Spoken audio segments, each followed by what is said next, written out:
isang bagong awitin, magsiawit kayo sa Panginoon, buong sandaigdigan. Awitan ang Panginoon at purihin ang Kaniyang ngalan, ipahayag ang Kaniyang pagliligtas sa lahat ng panahon. Magsiawit kayo sa Panginoon ng isang bagong awitin. Magsiawit kayo sa Panginoon buong sandaigdigan. Simulan natin ang ating pagdiriwang sa ngalan ng Ama at ng Anak at ng Espiritu Santo. Amen. Ang pagpapala ng ating Panginoong Hesukristo, ang pag-ibig ng Diyos Ama at ang pakikipagkaisa ng Espiritu Santo naway sumainyong lahat. At sumain niyo rin. Mga kapatid, kaakibat ng pagiging Kristiyano, ang pagpapahayag ng mabuting balita sa ating kapwa. Sa ating Ebanghelyo, humirang ang Panginoon ng 72 alagad para mauna sa mga bayan ng Israel kung saan pupunta rin siya. Ang pagpapahayag ng Ebanghelyo ay hindi lamang iginawad sa 12. Ito ay para sa lahat. Sa misyong ito, nakikibahagi tayo sa gawaing pagdiligtas ng Panginoon. Ipanalangin natin ang isa't isa upang ating mapanindigan ang ating pagsunod kay Kristo. Upang tayo'y maging marapat gumanap sa banal na pagdiriwang, aminin muna natin at pagsisihan ang ating mga kasalanan. Inaamin ko sa makapangyarihang Diyos At sa inyo mga kapatid, na lubha akong nagkasala sa isip, sa salita at sa gawa, at sa aking pagkukulang. Kaya'y sinasamo ko sa mahal na Berhing Maria, sa lahat ng mga anghel at mga banal, at sa inyo mga kapatid, na ako'y ipanalangin sa Panginoong ating Diyos. Kaawan tayo na makapangyarihang Diyos, patawarin tayo sa ating mga kasalanan at patnubayan tayo sa buhay na walang hanggan. Amen. Panginoon, kaawaan mo kami. Panginoon, kaawaan mo kami. Kristo, kaawaan mo kami. Kristo, kaawaan mo kami. Panginoon, kaawaan mo kami. Panginoon, kaawaan mo kami.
Manalangin tayo. Ama naming makapangyarihan, pakundangan sa pagpapakumbaba ng anak mong masunurin, ibinangon mo sa pagkadapa ang sangkatauhang masuwayin. Ipagkaloob mo sa amin ang banal na kagalakan upang kaming sinagip mo sa kaalipinan ay magkamit ng iyong ligayang walang katapusan.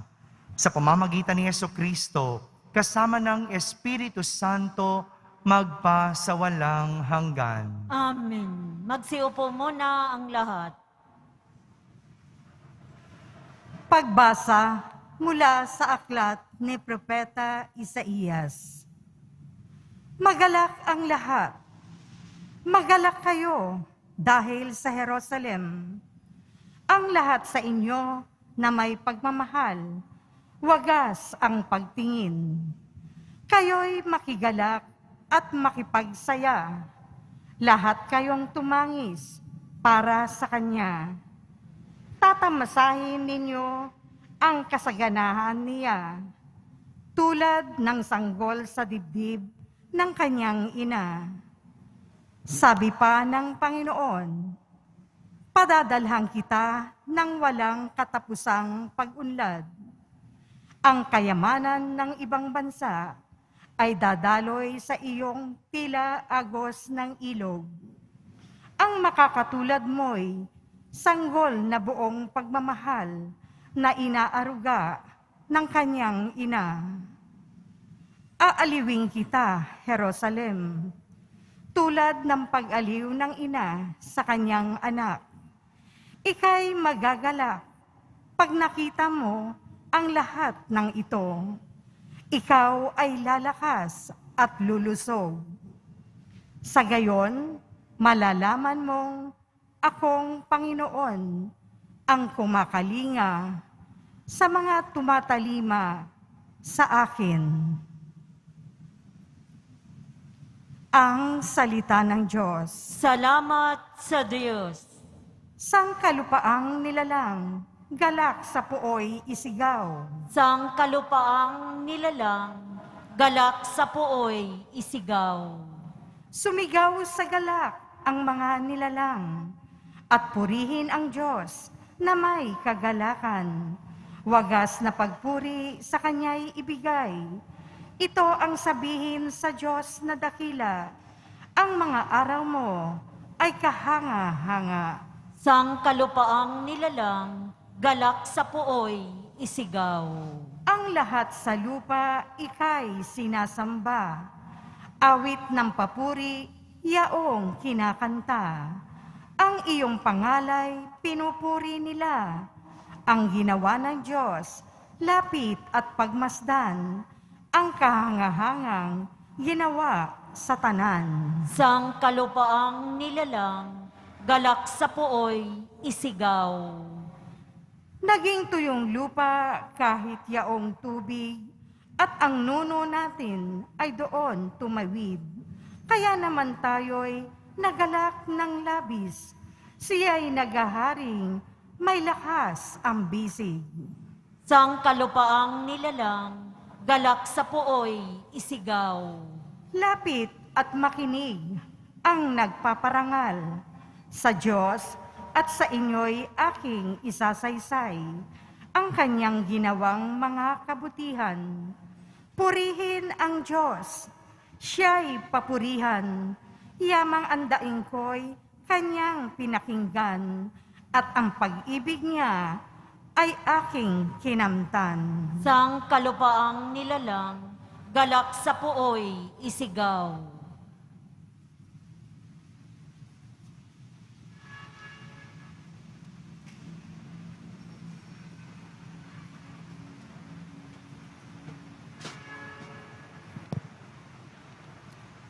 Pagbasa mula sa sulat ni Apostol San Pablo sa mga taga-Galacia.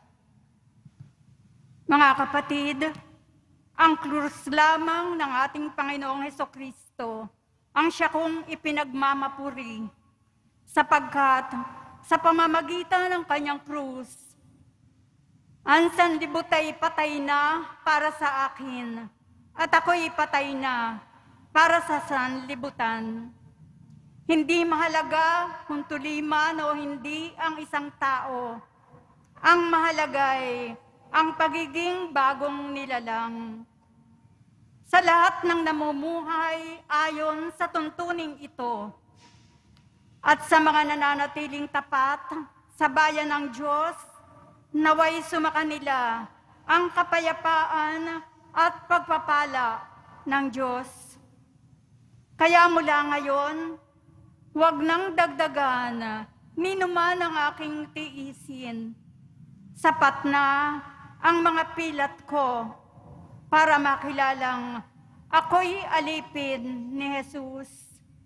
Mga kapatid, sumainyo nawang lahat ang pagpapala ng ating Panginoong Hesukristo. Amen. Ang salita ng Diyos. Salamat sa Diyos. Magsitayo na po ang lahat.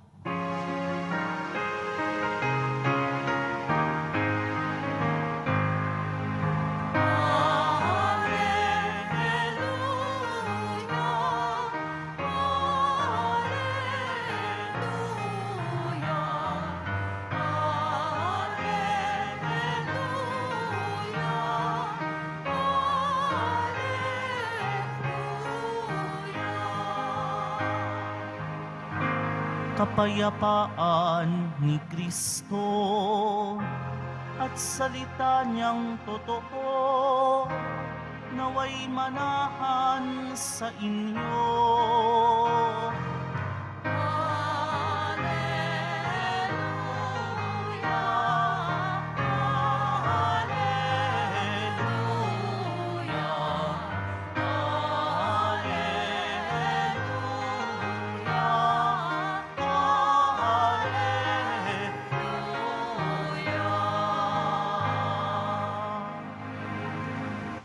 Sumainyo ang Panginoon. At sumaiyo rin. Ang mabuting balita ng Panginoon ayon kay San Lucas. Papuri sa iyo, Panginoon.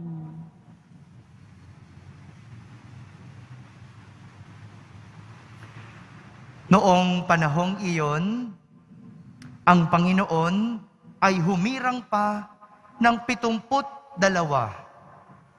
Pinauna niya sila ng dala-dalawa sa bawat bayan at pook na patutunguhan niya.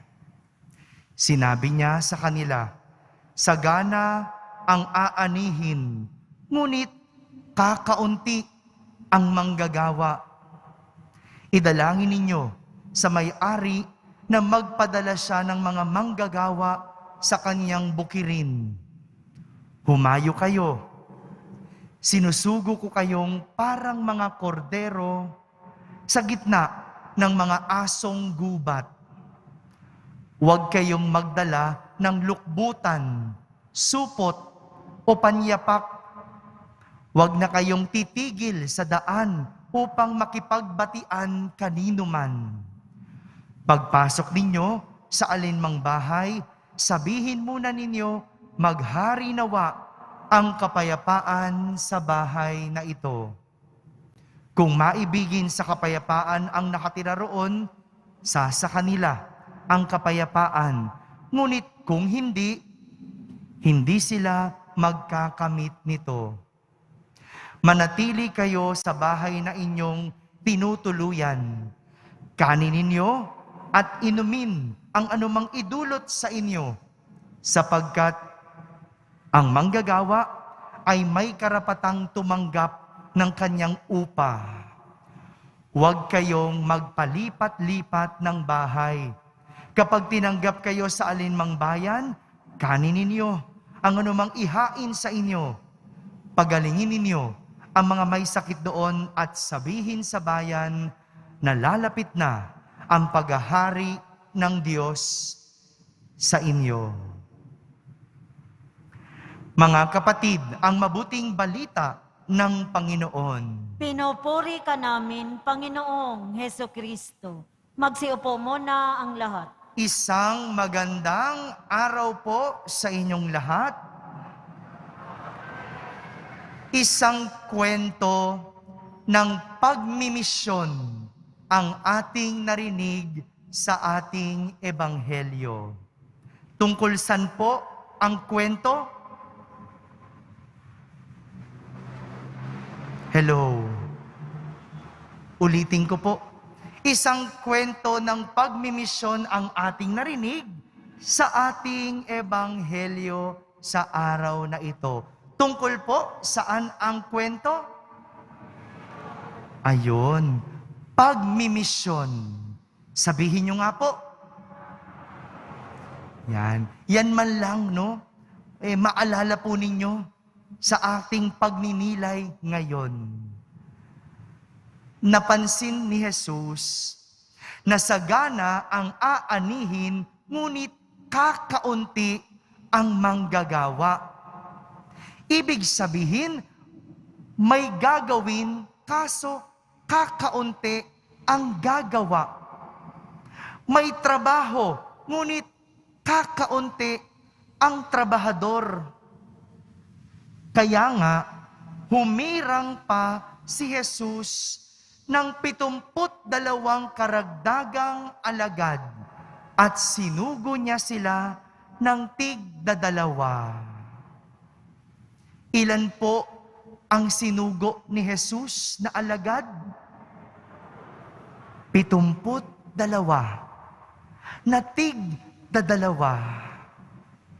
Ngunit, hindi po ganon. Hindi ganon naging kadali ang lahat. Sapagkat sa pagsusugo ni Jesus, marami siyang naging bilin. Ang sabi ni Jesus, sinusugo ko kayo na parang mga kordero sa gitna ng asong gubat. Ibig sabihin, marami silang susuungin at kakaharapin. Maaring mayroong panganib. Maaring mga pwedeng tumuligsa sa kanila. Parang mga asong gubat. Ganun daw sila susuguin. Utos pa ni Jesus, huwag kayong magdala ng lukbutan, supot o panyapak. Ibig sabihin, walang bibit-bitin.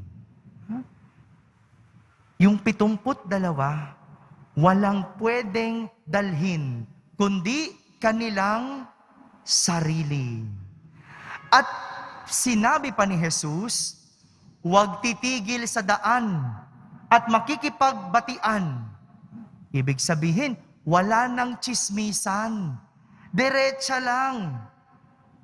Sabi pa ni Jesus, manatili sa bahay na inyong tutuluyan.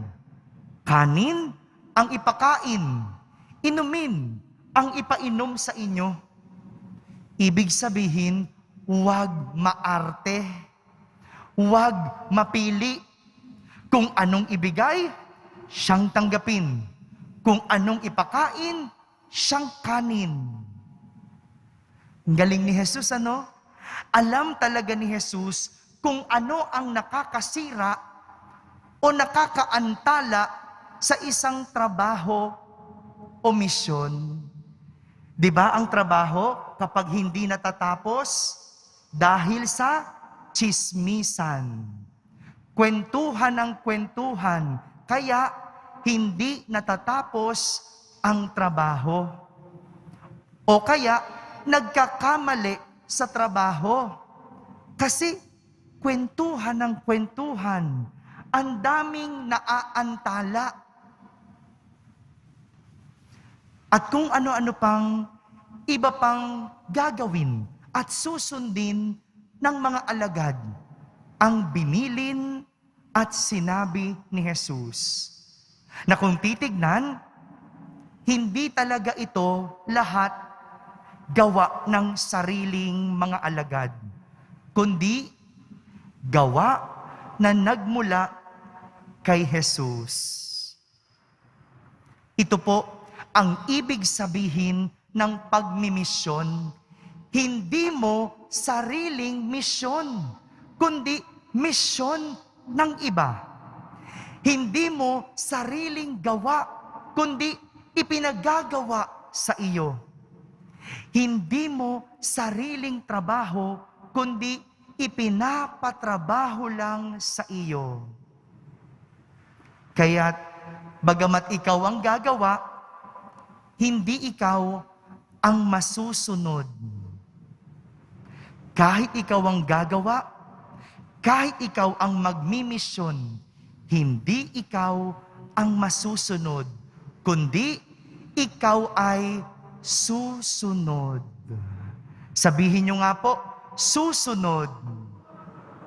Ito po ang isang katangian ng isang nagmimisyon, marunong sumunod. At dahil ang 72 ay sumunod at tinupad ang misyon ng Diyos, sila ay nakaranas ng kabutihan mula sa Diyos.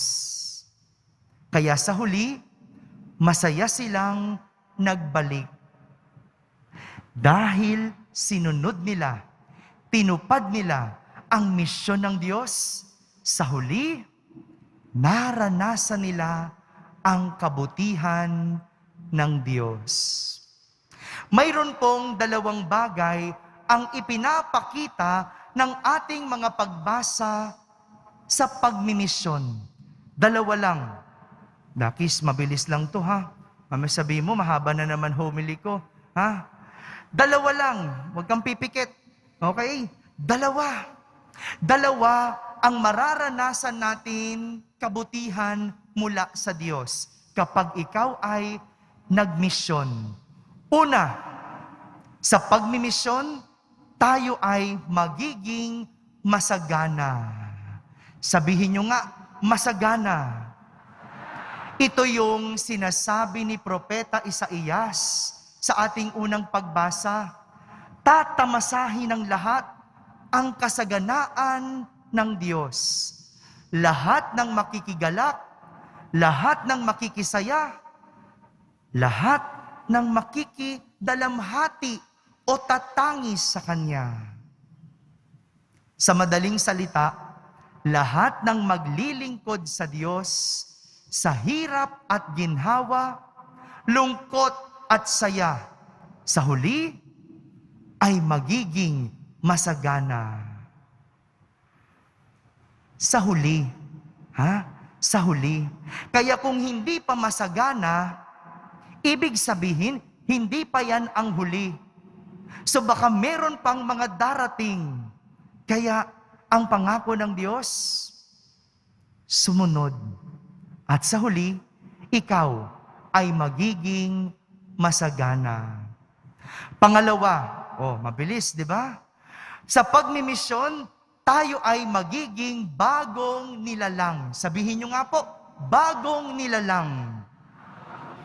Ito naman ang sinasabi ni San Pablo sa ikalawang pagbasa. Ang mahalaga sa lahat ay ang pagiging bagong nilalang. Walang nagmisyon ang hindi nagbago. Walang nagtrabaho ng trabaho ng Panginoon ang hindi nagbago. Dahil ang mismong trabaho ng Diyos ay nagpapanibago ng tao. Ang mismong trabaho ng Diyos ay nagpapanibago ng tao. Mga kapatid, ito ang mensahe ng ating pagdiriwang sa araw na ito. Pagmimisyon, ito ang paanyaya sa atin lahat. Maging misyonero ng Panginoon. Sa lahat ng aspeto ng ating buhay, pag-aaral, trabaho, buhay pag-aasawa, laging isama ang misyon ng Diyos. At ang misyon ng Diyos, ipalaganap ang salita ng Diyos sa lahat. At sigurado, ang buhay natin ay magiging masagana at tayo ay magiging bagong nilalang. Amen. Amen. Magsitayo na po ang lahat. Sabay-sabay nating ipahayag ang ating pananampalataya. Sumasampalataya ako Sa Diyos amang makapangyarihan sa lahat, na may gawa ng langit at lupa. Sumasampalataya ako kay Hesukristo, iisang anak ng Diyos, Panginoon nating lahat. Nagkatawang tao siya lalang ng Espiritu Santo, ipinanganak ni Santa Mariang Birhen, pinagpakasakit ni Poncio Pilato, ipinako sa krus, namatay, inilibing, nanawag sa kinaroroonan ng mga yumao, nang may ikatlong araw na buhay na maguli, umakyat sa langit, naluklok sa kanan ng Diyos amang makapangyarihan sa lahat. Doon magmumulang paririto at hukom sa nangabubuhay at nangamatay na tao. Sumasampalataya naman ako sa Diyos Espiritu Santo, sa banal na simbahang katolika, sa kasamahan ng mga banal, sa kapatawaran ng mga kasalanan, at sa pagkabuhay na muli ng mga namatay na tao, at sa buhay na walang hanggan. Amen. Ama, patuloy ka nawang magsugo ng mga mabubuting manggagawa sa iyong ubasan. Taus-puso nawa naming paglingkuran ang iyong kawang upang patuloy naming maipahayag ng may tapang ang mabuting balita mo. Buong pagtitiwala tayong manalangin at ating sambitin. Panginoon, dinggin mo ang iyong bayan. Panginoon, dinggin mo ang iyong bayan. Maisabuhay nawa ng mga namumuno sa simbahan at sa pamahalaan ang radikal na mensahe ng Ebanghelyo, hindi man sila maunawaan at kilalanin. Manalangin tayo. Panginoon, dinggin mo ang iyong bayan. Matanto nawa ng aming mga lingkod bayan na sila ay misyonero rin, tinawag upang maging buhay na saksi ng mabuting balita ng katotohanan sa politika, ekonomiya, industriya ng kalakalan, edukasyon, agham at komunikasyon. Manalangin tayo. Panginoon, dinggin mo ang iyong bayan. Patuloy nawang madama ang awa at pakikiisa mo, O Diyos, sa iyong kawan sa pamamagitan ng mga apostolado ng mga misyonero, religyoso at religyosa. Huwag nawa silang maghinaan ng loob sa kabila ng pagtatakwil o pagtaligod ng mga taong nasa nilang paglingkuran.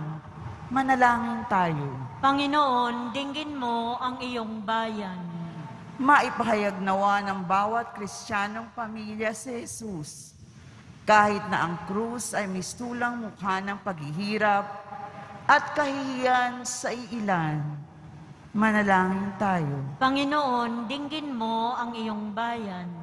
Makasumpong nawa ng kapayapaan at pagpapatawad ang mga kapatid naming yumaos sa liwanag na dulot mo, Ama. Manalangin tayo. Panginoon, dinggin mo ang iyong bayan. Sa katahimikan, ating ilapit sa Diyos ang ating mga pansariling kahilingan.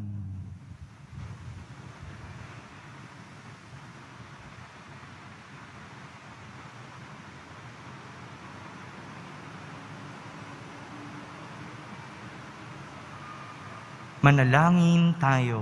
Panginoon, dinggin mo ang iyong bayan. Ama, may pagpatuloy nawa namin ang misyon ni Jesus upang kami maging karapat-dapat na tawaging mga anak mo sa pamamagitan ni Jesucristo na aming Panginoon. Amen. Magsiupo ang lahat.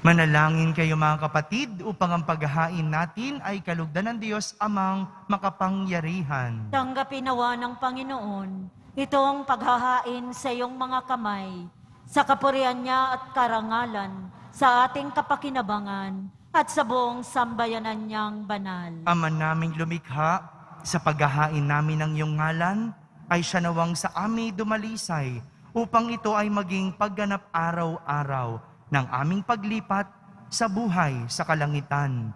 Sa pamamagitan ni Jesucristo, kasama ng Espiritu Santo, magpasawalang hanggan. Amen. Sumainyo ang Panginoon. At sumaiyo rin. Itaas sa Diyos ang inyong puso at diwa. Itinaas na namin sa Panginoon. Pasalamatan natin ang Panginoong ating Diyos. Marapat na siya ay pasalamatan. Ama naming makapangyarihan, tunay ngang marapat na ikaw ay aming pasalamatan. Ang iyong mga supling na nagtaksil ay nagbabalik ngayon sa iyong paggiliw.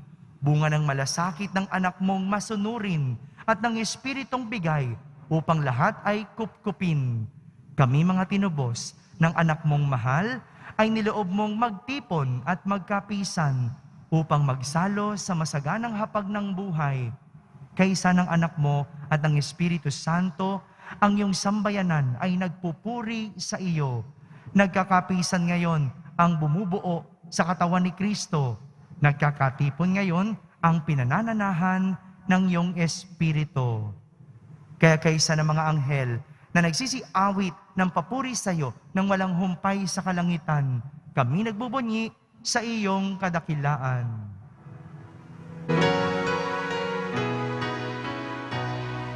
Santo, Santo, Santo, Panginoong Diyos, mga hukbo na umulong ang langit at lupa ng kadakilaan mo.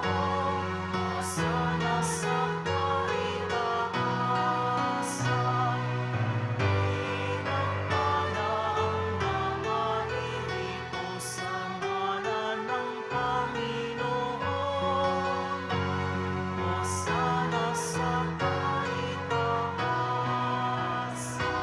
Magsilod po ang lahat. Ama naming banal, ikaw ang bukal ng tanang kabanalan. Kaya't sa pamagitan ng iyong Espiritu, ay gawin mong banal ang mga kaloob na ito upang para sa amin ay maging katawan at dugo ng aming Panginoong Hesukristo. Bago niya pinagtiis ang kusang loob na maging handog, hinawakan niyang tinapay, pinasalamatan kanya, pinaghati-hati niya iyon, iniabot sa kanyang mga lagad at sinabi, "Tanggapin ninyong lahat ito at kanin, ito ang aking katawan na inihahandog para sa inyo."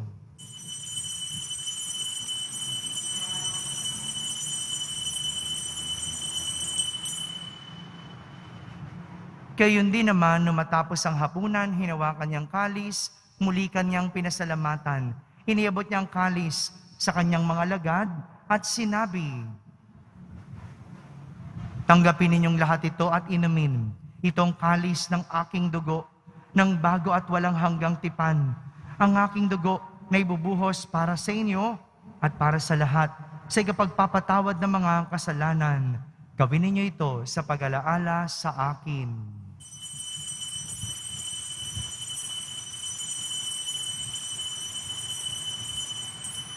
Magsitayo na po ang lahat. Ipagbunyi natin ang misteryo ng pananampalataya. Si Kristo'y namatay, si Kristo'y nabuhay, si Kristo'y babalik sa wakas ng panahon. Ama, ginagawa namin ngayon ang pag-alaala sa pagkamatay at muling pagkabuhay ng iyong anak, kaya't inaalay namin sa iyo ang tinapay na nagbibigay buhay at ang kalis na nagkakaloob ng kaligtasan. Kami nagpapasalamat dahil kami iyong minarapat na tumayo sa harap mo para maglingkod sa iyo. Isinasamo namin kaming magsasalo-salo sa katawan at dugo ni Kristo ay mabuklod sa pagkakaisa sa pamamagitan ng Espiritu Santo.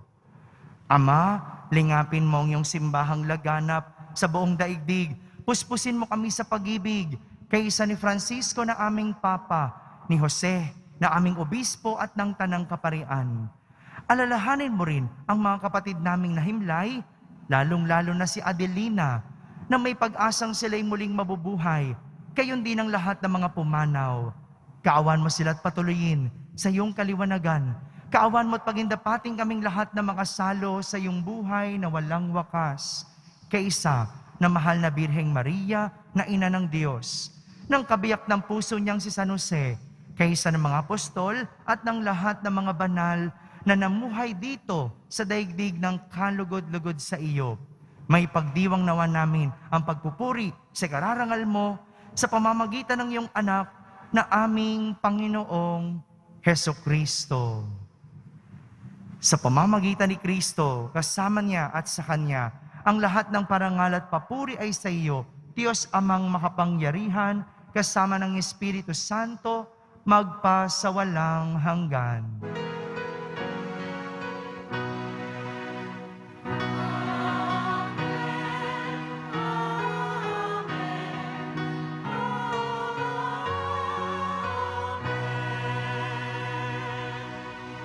Sa tagubilin ng mga nakahagaling na utos at turo ni Jesus na Panginoon natin at Diyos, ipahayag natin ng lakas loob. Ama namin, sumasalangit ka, Sambahin ang ngalan mo, mapasa amin ang kaharian mo. Sundin ang loob mo dito sa lupa para nang sa langit. Bigyan mo kami ngayon ng aming kakanin sa araw-araw at patawarin mo kami sa aming mga sala para nang pagpapatawad namin sa nagkakasala sa amin. At huwag mo kaming ipaintulot sa tukso at iadya mo kami sa lahat ng masama.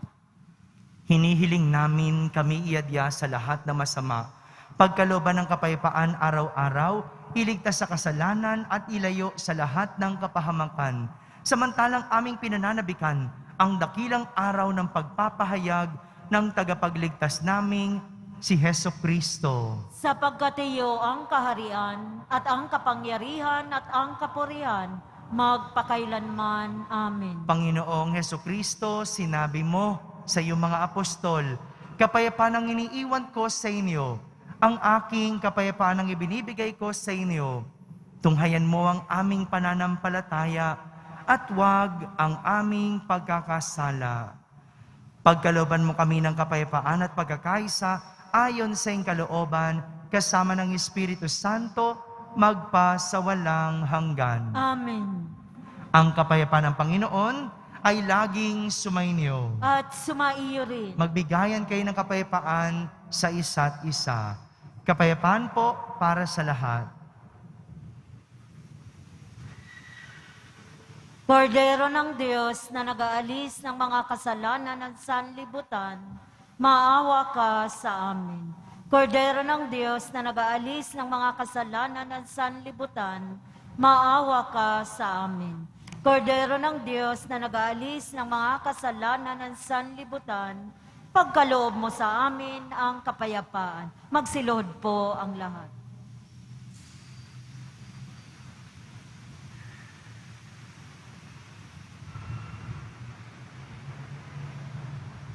Ito ang kordero ng Diyos. Itong nag-aalis ng mga kasalanan ng sanlibutan. Mapalad ang mga inaaniyahan sa kaniyang piging. Panginoon, hindi ako karapat-dapat na magpatuloy sa iyo. Ngunit sa isang salita mo lamang ay gagaling na ako. Ang katawan ni Kristo, Amen.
Magsitayo na po ang lahat. Manalangin tayo. Ama naming mapagmahal, kami iyong pinapakinabang ay loobin mong laging lumingon sa pinanggalingan ng tinanggap namin ngayon para pagsaluhan sa pamamagitan ni Jesucristo kasama ng Espiritu Santo magpasawalang hanggan. Amen. Sumainyo ang Panginoon. At sumaiyo rin. Pagbabasbas ng Poong Yesus Nazareno. Mahal na Poong Yesus Nazareno, inihayag mo sa pamamagitan ng krus ang walang maliw na pag-ibig ng Diyos sa sangkatauhan. Pakinggan mo ang kahilingan ng iyong angkan na nagsusumamo sa iyo. Makamtanawan nila ang inyong katugunan at tanggapin ang kasagutan na may utang na loob na tinatanaw. Basbasan din po ninyo ang lahat na may karamdaman, nahihirapan, may mga dalang imahen at dasalan. Sa pamamagitan ng bendisyon na ito, naway maalala nila ang mga pangako nila noon sa binyag na ikaw ang kanilang iibigin at paglilingkuran bilang Panginoon magpasawalang hanggan. Amen. At pagpalain kayo ng makapangyarihang Diyos, Ama, Anak, at Espiritu Santo. Amen. Tapos na po ang ating pagdiriwang, humay kayong taglay ang pag-ibig at kapayapaan ng Poong Jesus Nazareno. Salamat sa Diyos.